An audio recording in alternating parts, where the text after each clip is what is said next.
አለ ሽንኩርት ያማል።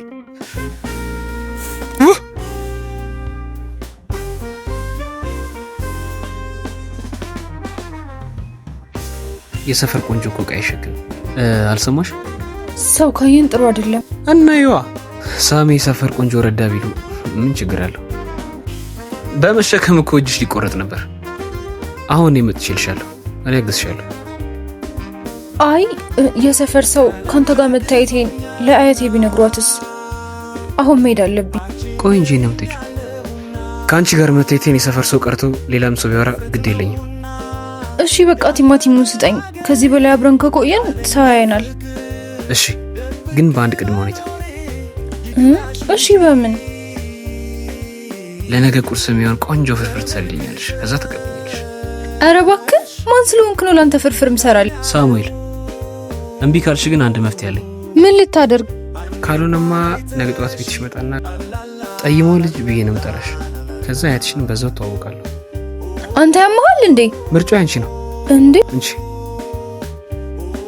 ነግሬሻለሁ። ቆንጆ ፍርፍር ወይም የአያትሽን ጩኸት። እሺ ግን ክፉ ነህ። ነገ ጠዋት ፍርፍሩን ይዤ እመጣለሁ። ደሞ ጨው እንዳይበዛበት ጨጓራዬን ያመኛል።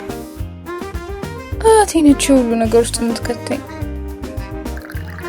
ይኸውልህ ሰፈር ውስጥ እንዳታዋርደኝ ብዬ ነው የሰራሁት።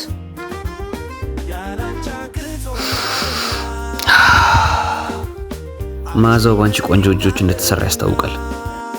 ቆይ እንጂ አንዴ ቢያንስ የሰራሽውንማ አብረን ነው መብላት ያለብን። እና ቁጭ በያ። አልቀመጥም።